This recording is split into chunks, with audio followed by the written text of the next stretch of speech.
Hello guys, welcome back. ये structure of atom की video number 22 है और उम्मीद है आप पहली वाली वीडियो देख चुके हुए होगे और समझ भी चुके होगे। ठीक है, तो स्ट्रक्चर ऑफ एटम की जो कहानी है अब अपने अंतिम पड़ाव पे चल रही है। बस इसका जो लास्ट टॉपिक है क्वांटम नंबर, जो आज से ही शुरू हो जाएगा और बहुत जल्दी ये ख़त्म होने वाला है। ये चैप्टर भी आपने बहुत ज़्यादा एफर्ट लगाया है इसको समझने के लिए और उम्मीद है जितना एफर्ट लगना चाहिए उससे कम एफर्ट में आपको ये समझ में आ गई होगी। बहुत इंटरेस्टिंग तरीके से हमने इस पूरे चैप्टर को कवर कर लिया।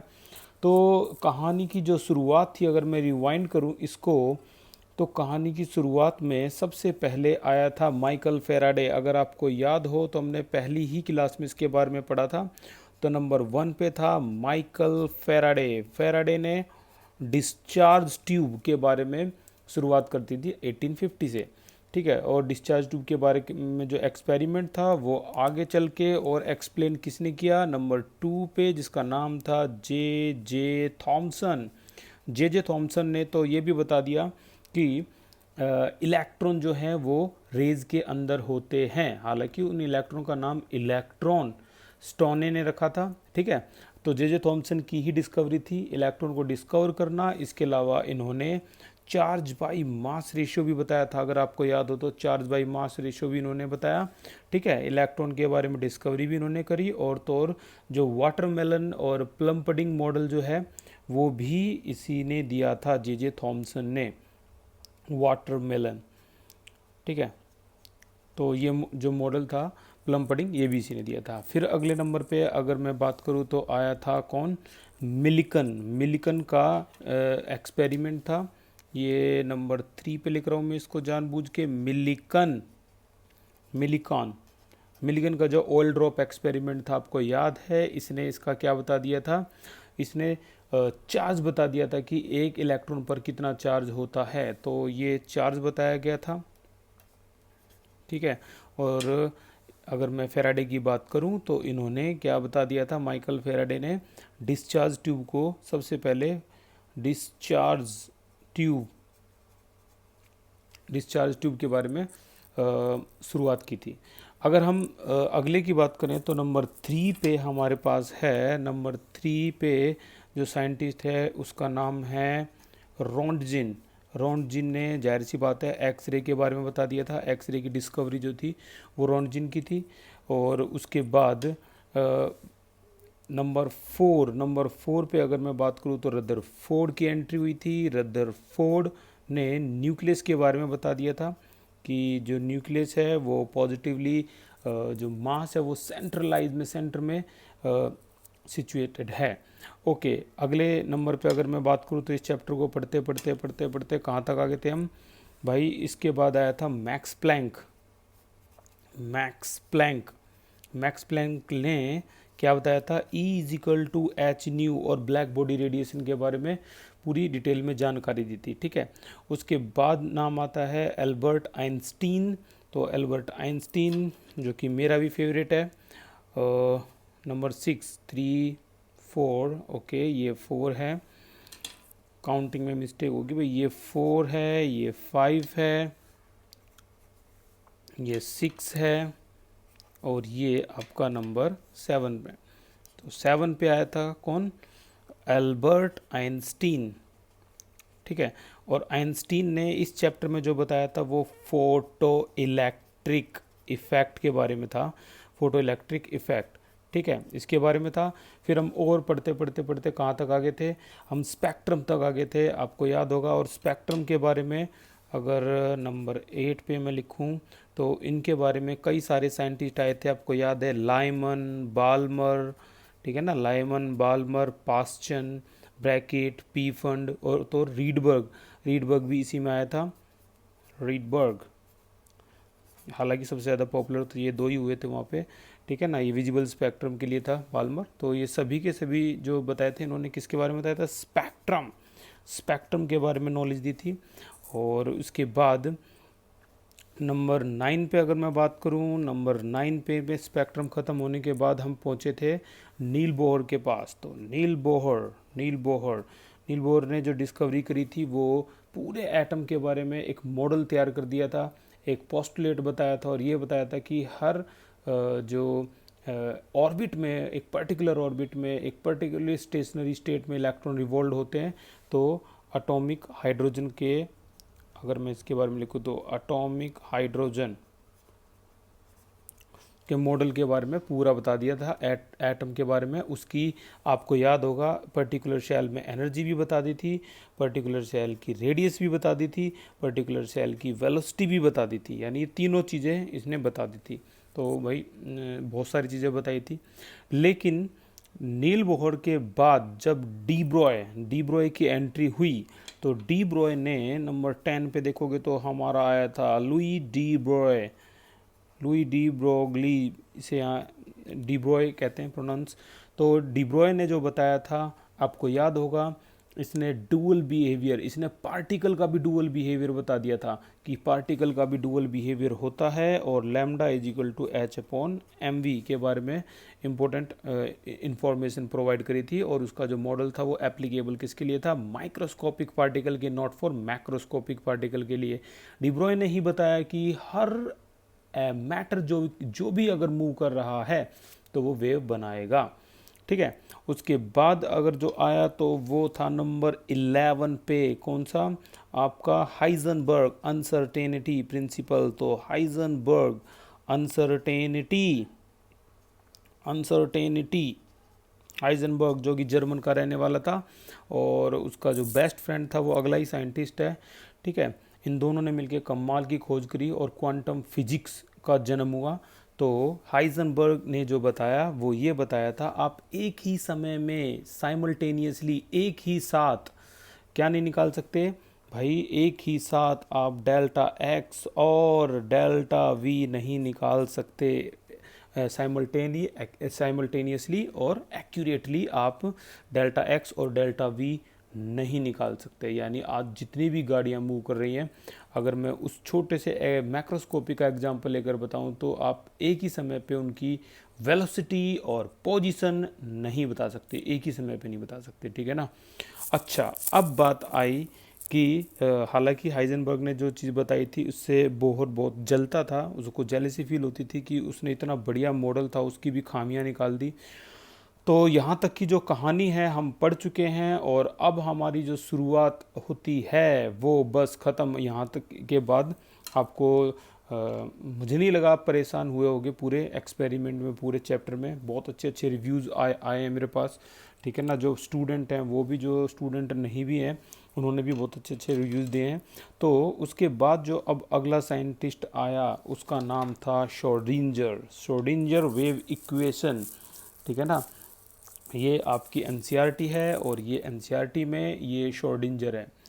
हालांकि आपको अगर ये शक्ल से थोड़ा सा भूतिया टाइप नहीं लगता हो तो मैं बता दूं कि इसकी जो डिस्कवरी थी, इसके जो एक्सपेरिमेंट थे, उसके बाद आप सुनने के बाद आप खुद भी डर जाओगे, ठीक है ना। तो इसकी जो बारे में थी, और देखो जहाँ मैंने अंडरलाइन किया है वो ये है कि इसको हिटलर और नाजी पसंद नहीं था, नाजी पॉलिटिक्स जो थी वो पसंद नहीं थी, जो कि जर्मनी में थी। उसकी वजह से इसने बर्लिन को छोड़ दिया, बर्लिन जो कि जर्मनी का कैपिटल है, ठीक है ना। उसने जर्मनी को छोड़ दिया, बर्लिन को छोड़ दिया और ऑस्ट्रिया जाके रहने लगा, ठीक है। तो क्योंकि जर्मनी का ये भी था, जर्मनी का ये भी था, तो दोनों ने मिलकर एक्सपेरिमेंट किए हाइजेनबर्ग और इसने, और जिस लेवल पे आए तो एक कहानी का जन्म हो गया। उसे हम कहते हैं क्या, क्वांटम फिजिक्स। तो कहते हैं कि 3 तरह की फिजिक्स होती हैं, एक का नाम है क्लासिकल फिजिक्स, एक का नाम है क्वांटम फिजिक्स, एक का नाम है मॉडर्न फिजिक्स। तो फादर ऑफ क्वांटम मैकेनिक या क्वांटम फिजिक्स जो है वो हाइजेनबर्ग को ही बोला जाता है, ठीक है। तो 3 तरह की फिजिक्स हैं, हम जो विजुअलाइज करते हैं, जो देखते हैं, वो कौन सी होती है, क्लासिकल फिजिक्स, जो न्यूटन की थ्योरीज पे बेस्ड हैं, इनको हम देख पाते हैं, जैसे प्लैनेट्स हो गए, जैसे ऑब्जेक्ट हो गए, सारे क्वांटम फिजिक्स पे। जो माइक्रो लेवल पे हैं उसको कहते हैं हम क्वांटम फिजिक्स, ठीक है ना। जो माइक्रो लेवल पे होती है उस फिजिक्स को हम क्या नाम देंगे, क्वांटम फिजिक्स, जिसको अब हम पढ़ने जा रहे हैं। शुरुआत की थी हाइजेनबर्ग और शॉर्डिंजर जो नाम है उसको मैं यहाँ लिख रहा हूँ, ये है शॉर्डिंजर। तो स्पेलिंग है वो देख लेना भाई, इनके नाम होते भी ऐसे थे,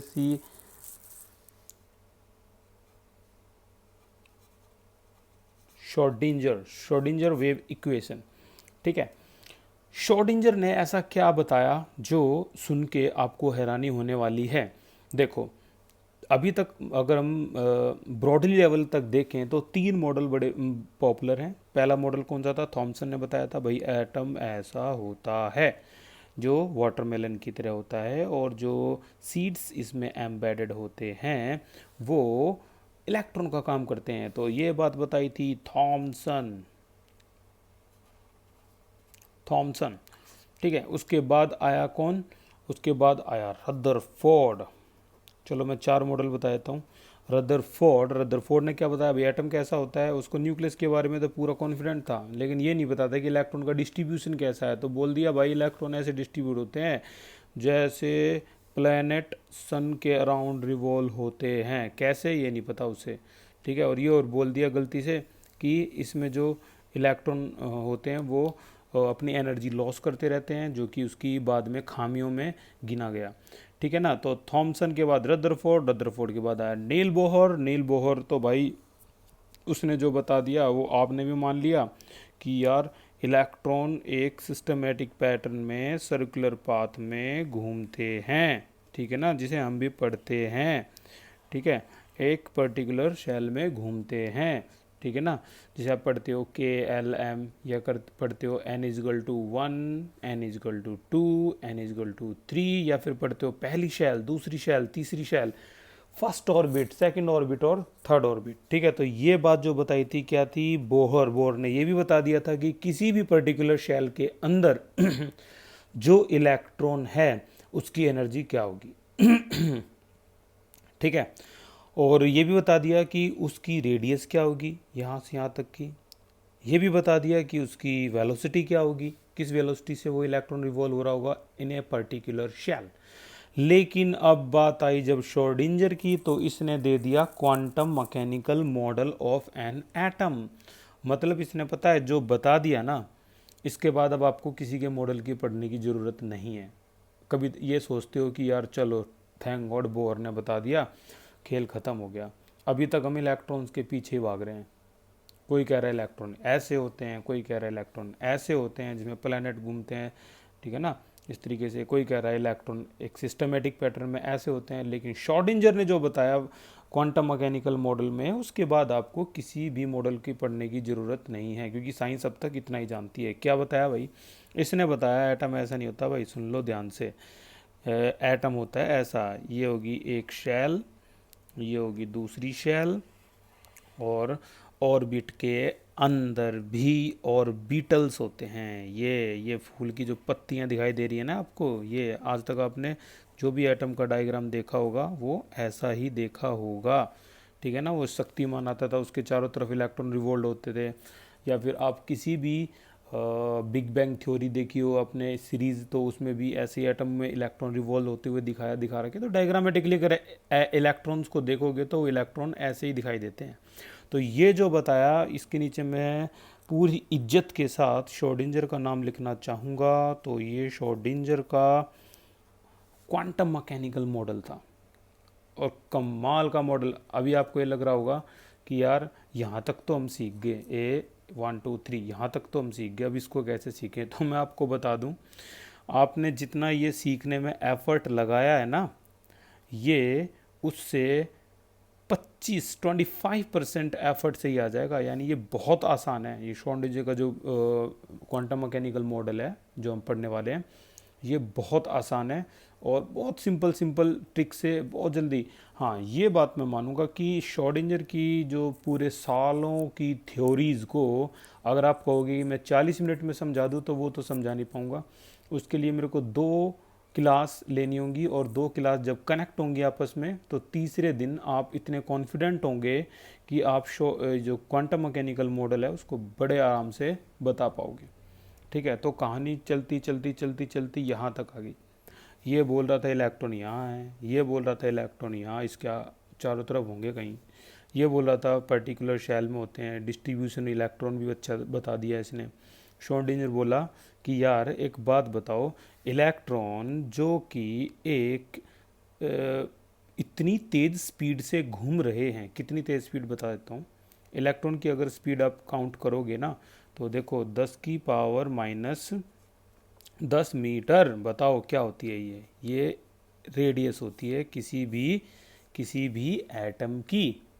रफली रेडियस मैंने लिख दी यहाँ पर, ठीक है। सोचो अगर ये रेडियस है तो आर, कल की क्लास में हाइजेनबर्ग में हमने क्या पढ़ा था, आर को ही क्या बोलते हैं, पोजीशन। अगर ये पोजीशन है, और नॉर्मली कल की क्लास में जब हमने डेराइव किया था श्रोडिंगर वेव इक्वेशन को कि डेल्टा एक्स और डेल्टा वी की वैल्यू अगर मैं किसके लिए लगाऊं, माइक्रोस्कोपिक पार्टिकल यानी इलेक्ट्रॉन के लिए लगाऊं तो कितनी आती है, 10⁻⁻⁴ यानी 10⁻⁻⁴ आ गई भाई आपकी दोनों का मल्टीप्लीकेशन। किसका मल्टीप्लीकेशन बताता हूँ। ये देखो भाई बड़ा सिंपल सा, delta x into delta we की वैल्यू इलेक्ट्रॉन के केस के लिए देखी गई तो मीडियम में 10⁻⁻⁴ मीटर स्क्वायर पर सेकंड, यही बोला था ना भाई, यही था, ठीक है ना। अभी भी मैंने जो दिखाया एनसीईआरटी के अंदर। रखियो एक बार इसकी वैल्यू 10⁻⁻10 रखियो, बताइए आंसर क्या आया। ये देखो delta V is equal to 10⁻⁻⁴ metre square per second divide by 10⁻⁻10। वैसे 10⁻⁸ भी लिख सकते हो, मैंने कहा यार ऑन एवरेज वैल्यू ली है मैंने। देखो एक बार क्या आया आंसर, आंसर ऐसा आएगा, आप डर जाओगे। 10⁻6 और ये मीटर से मीटर कैंसिल आउट, मीटर पर सेकेंड, यानी ये क्या आ गया, ये आ गया कितना आ गया, 10⁶ मीटर पर सेकेंड क्या आ गए, ये कितनी किलोमीटर हो गया पता है आपको, ये 1000 किलोमीटर पर सेकेंड। मतलब इलेक्ट्रॉन एटम के अंदर 1000, यार होगा कितना, 1000 किलोमीटर तो हो गया ना ये, ठीक है ना, यानी 1000 किलोमीटर पर सेकंड के हिसाब से इलेक्ट्रॉन घूम रहा है। यानी ये इलेक्ट्रॉन जो इसके अंदर घूम रहा है ना वो 1000 किलोमीटर पर सेकंड के हिसाब से घूम रहा है।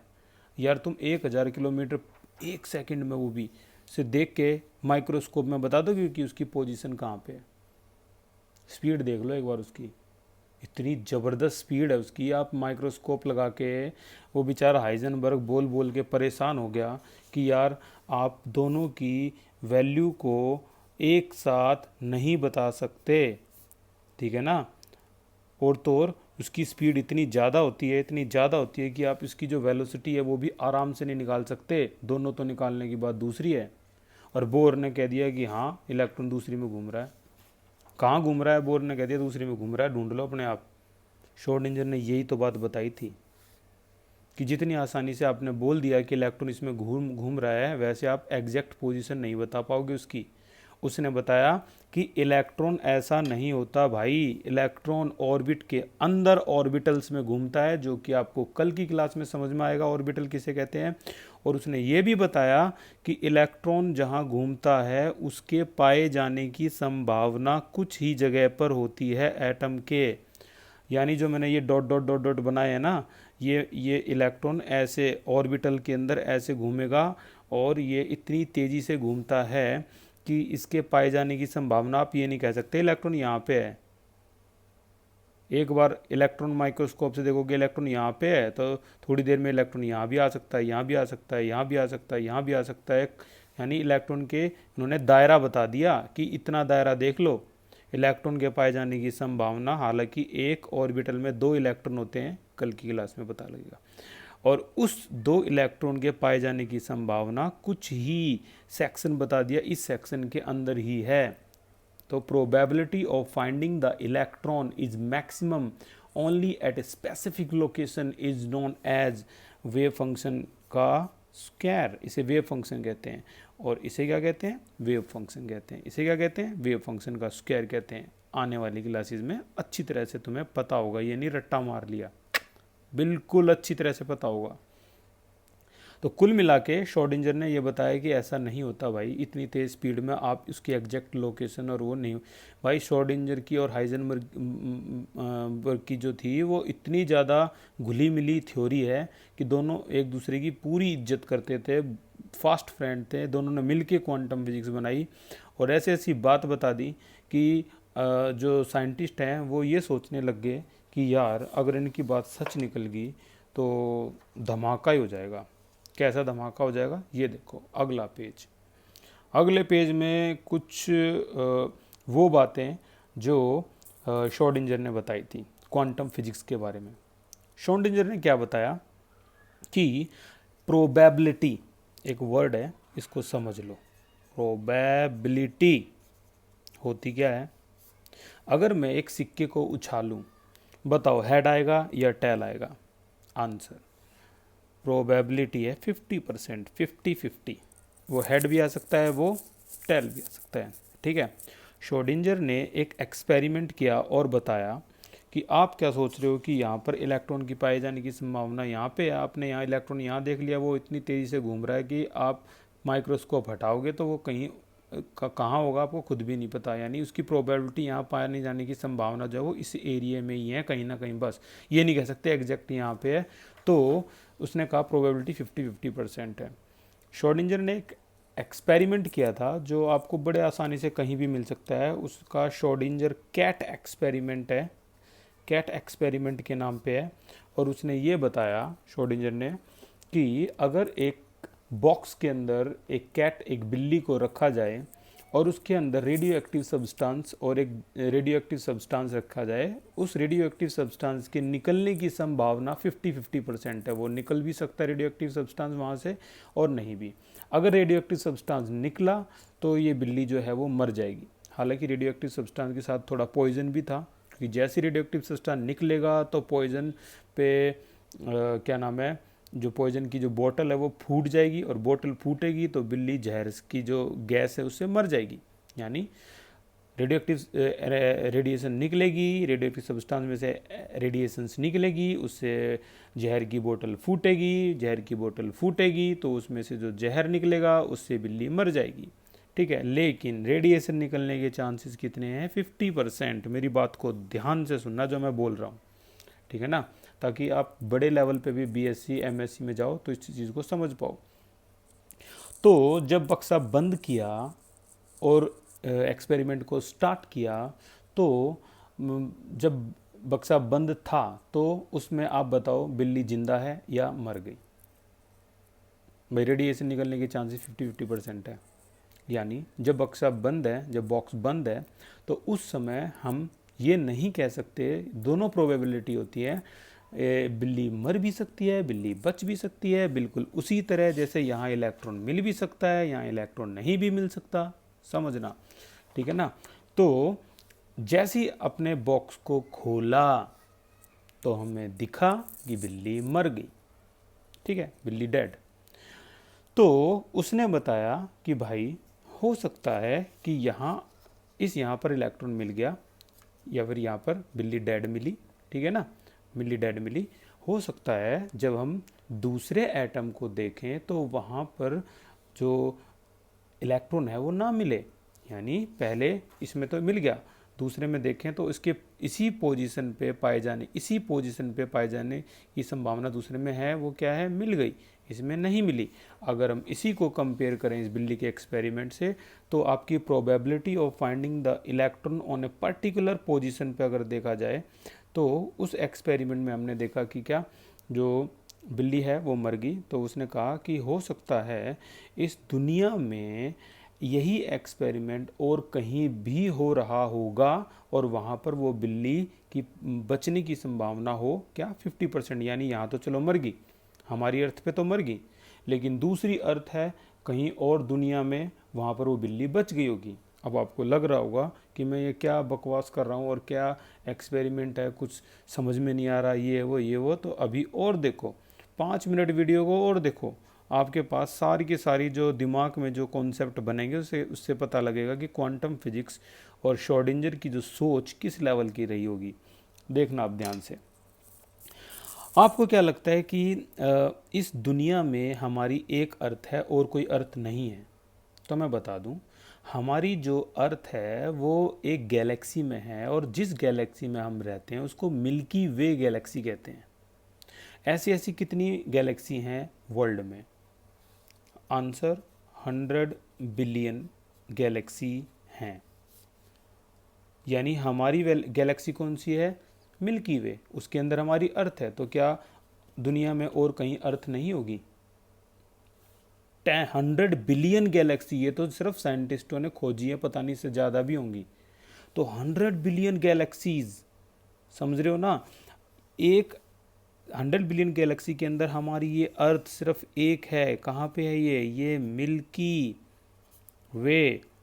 ये मिल्की वे में हमारी अर्थ है, ठीक है ना? और इस अर्थ पे हम रहते हैं, ठीक है ना? इस अर्थ पे हम रहते हैं बिल्कुल उसी तरह से जैसे एटम में इलेक्ट्रॉन रहते हैं, ठीक है ना? अब सोचो 100 बिलियन यानी अगर मैं ये बोलूँ तो गलत नहीं होगा कि हमारे वर्ल्ड में बिलियंस ऑफ गैलेक्सी हैं, बिलियंस ऑफ अर्थ हैं।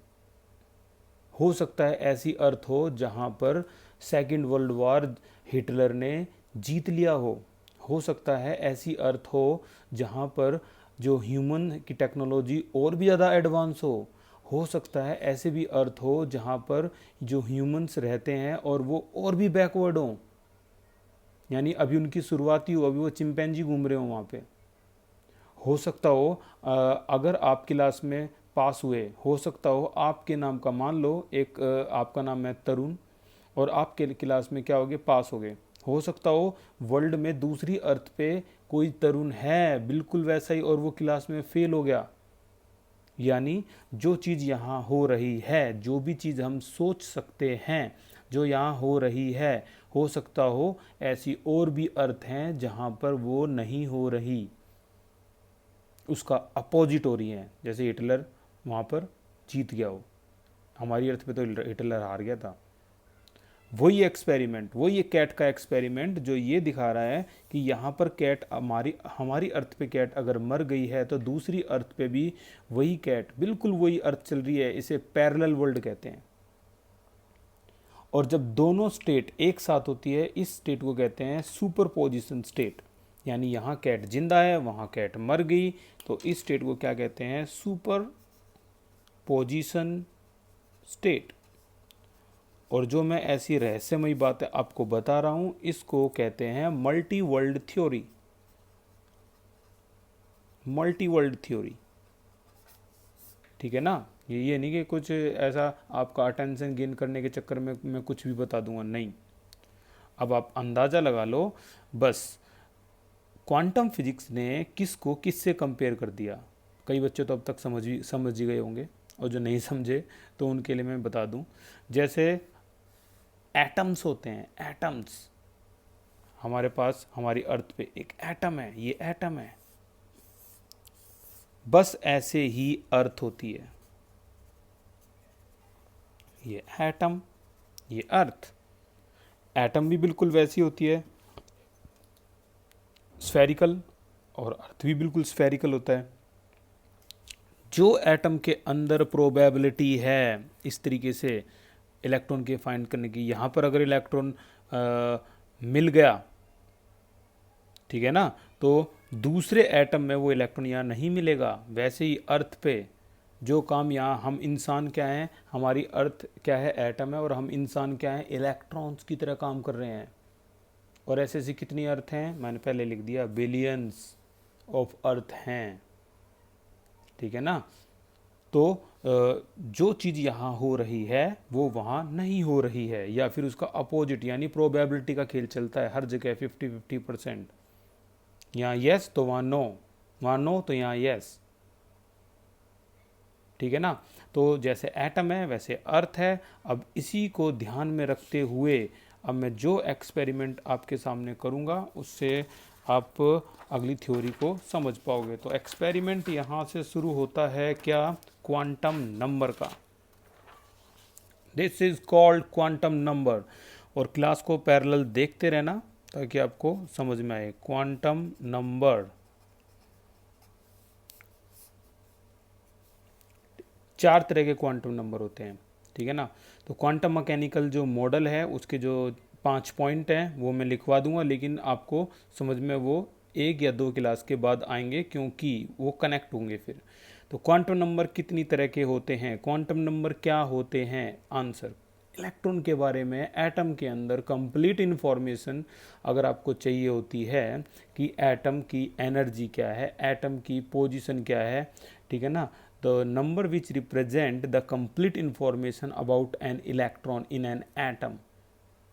तो एक कुछ स्टेप्स हैं, उस स्टेप्स को फॉलो करेंगे हम। 4 स्टेप्स हैं, बिल्कुल वैसे ही जैसे अगर मैं आपसे कहूँ कि बताओ what is the information, what is the complete information of, कोई भी नेम मैं लिख देता हूँ, जैसे कॉमन नेम रोहित।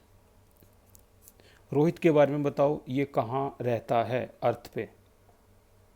तो सबसे पहले हम कहाँ जाएंगे इसको ढूंढने के लिए, रोहित को सबसे पहले हम जाएंगे मिल्की वे गैलेक्सी में। उसके बाद हम कहाँ पे आएंगे, उसके बाद हम अर्थ पे आएंगे।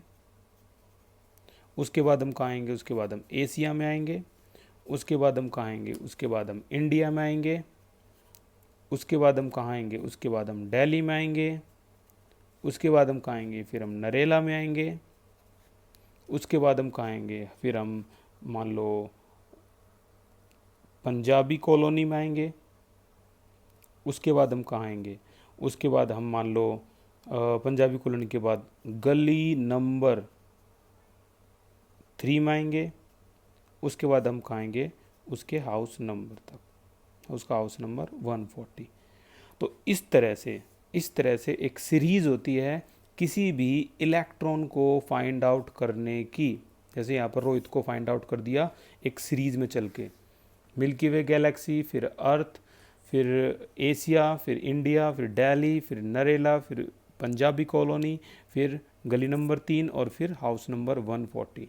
बिल्कुल सिमिलर पैटर्न आपको पता लगेगा कैसा, क्वांटम नंबर में इलेक्ट्रॉन को पता करने का। तो खेल की शुरुआत कर दे हैं हम क्वांटम नंबर की कंप्लीट इन्फॉर्मेशन से, और उसके बाद हम इसके कुछ पॉइंट हैं वो भी सारे जो नोट आउट करेंगे। तो क्वांटम नंबर की डेफिनेशन, नंबर क्या होते हैं और ये नंबर हमें क्या क्या इन्फॉर्मेशन बताते हैं। और कल की क्लास अब बिल्कुल भी मत करना, क्योंकि अब जो सेटअप बन चुका है उससे आप क्लास को बहुत अच्छी तरीके से समझ पाओगे और बहुत आसान तरीके से भी समझ पाओगे। तो क्वांटम नंबर क्या है? Quantum number A set of 4 numbers with the help of which we can get the complete information about all the electron in an atom। मेरे कहने का मतलब है all the electron in an atom, ठीक है ना। तो उन्होंने कहा कि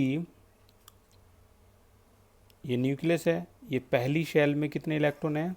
2, और अगली शेल में जो इलेक्ट्रॉन हैं वो कितने हैं? 8। तो पहली शेल तो चलो स्फेरिकल है, अगली में मैंने बताया था इस तरीके से 1 2 3 4 5 6, और यहाँ पर एक, यहाँ पर एक, यहाँ पर एक, यहाँ पर एक, जो पत्तियाँ आपको दिख रही हैं इसमें 2 2 इलेक्ट्रॉन, जो स्फेरिकल हिस्सा दिख रहा है आपको उसमें तो 2 इलेक्ट्रॉन होंगे। तो देखो कितने आपको ये नोड दिख रहे हैं, इसको नोड कह रहा हूँ मैं, इसको लॉब कहते हैं। इसको जो पत्तियाँ का जो शेप है ना, इस शेप को क्या कहते हैं? इनको लॉब, LOBE, लॉब। तो कितने लॉब हैं? 6। तो 6 इलेक्ट्रॉन इसमें आ गए और 2 इलेक्ट्रॉन इसमें होते हैं। तो पहली शेल में आप देख रहे हो ये अंदर वाली शेल, इसमें कितने? एक ही रहा इलेक्ट्रॉन, एक ही रहा। तो पहली शेल में है आपके 2 इलेक्ट्रॉन, ठीक है। और अगली शेल में जो इलेक्ट्रॉन है, दूसरी शेल में स्फेरिकल भी है, लॉब भी है। तो इसमें कितने इलेक्ट्रॉन? दूसरी शेल में 8 इलेक्ट्रॉन। तो कैसे कैसे डिस्ट्रीब्यूशन ऑफ इलेक्ट्रॉन होगा वो हम पढ़ेंगे। जल्दी से इसको डिस्टिंग्विश कर लेते हैं। Quantum number can be classify into 4 category. इस तरीके से 4 कैटेगरी लिख लो, 1 2 3 और ये आपका 4 कैटेगरी में क्लासीफाई हो गया। इसमें जो पहली कैटेगरी है, ये देखो पहली कैटेगरी है, इसको कहते हैं principal quantum number. Principal spelling बिल्कुल ये होगी आपकी, प्रिंसिपल क्वांटम नंबर। दूसरा एजीमुथल क्वांटम नंबर। तीसरा मैग्नेटिक क्वांटम नंबर, और अगला स्पिन क्वांटम नंबर, ठीक है। देखते जाना स्टेप बाय स्टेप सारी इन्फॉर्मेशन। इलेक्ट्रॉन की कंप्लीट इन्फॉर्मेशन बताएगा ये क्वांटम नंबर। तो इसको किससे रिप्रेजेंट करते हैं, एन, इसको एल से रिप्रेजेंट, इसको एम से रिप्रेजेंट, इसको एस से रिप्रेजेंट। इसे ऑर्बिटल एंगुलर मोमेंटम भी कहते हैं। इसका दूसरा नाम मैं यहाँ लिख रहा हूँ भाई अलग से ही, क्योंकि है ही इतना खास। इसका दूसरा नाम है ऑर्बिटल एंगुलर मोमेंटम भी कहते हैं इसको, ठीक है, एल।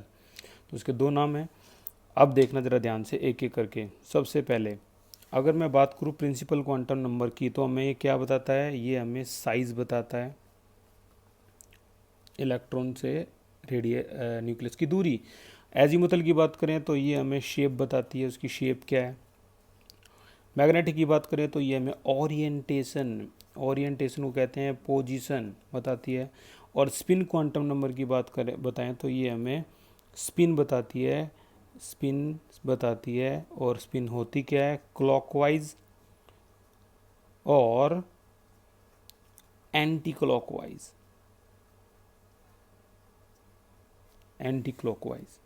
ठीक है ना। ओके, अब बात आती है और इन्फॉर्मेशन क्या क्या है इसके पास भाई, और क्या क्या बताती है ये, ऑर्बिट बताती है। ऑर्बिट को ही शैल बोलते हैं, ऑर्बिट, इसी को क्या बोलते हैं, शैल। ये क्या बताती है, ऑर्बिटल, सॉरी शैल या ऑर्बिट कुछ भी बोल सकते, शैल। ये क्या बताती है, सब शैल। ये क्या बताती है, ऑर्बिट। ये क्या बताती है, स्पिन ऑफ इलेक्ट्रॉन, ठीक है। तो इस तरीके से डिस्टिंग्विश कर लेना आपको कि कौन सी इन्फॉर्मेशन हमें क्या क्या चीज़ें बताएगी।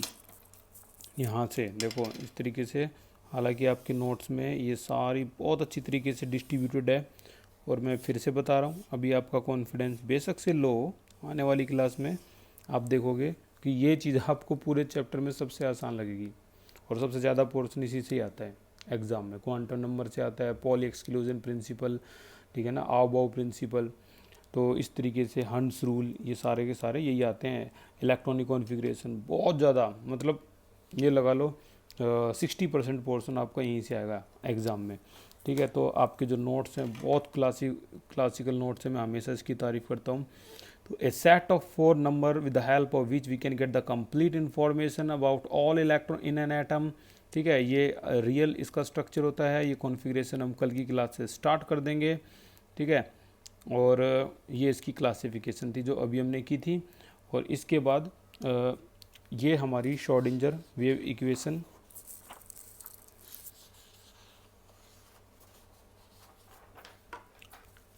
ओके। तो जो हमने अभी तक सीखा है उसके बारे में एक बार जल्दी से अंडरलाइन भी कर लो। आपकी एनसीईआरटी आपके पास होनी चाहिए, और एनसीईआरटी में इस हिस्से को अंडरलाइन कर लो। तो कल से क्वांटम नंबर हम स्टार्ट कर देंगे।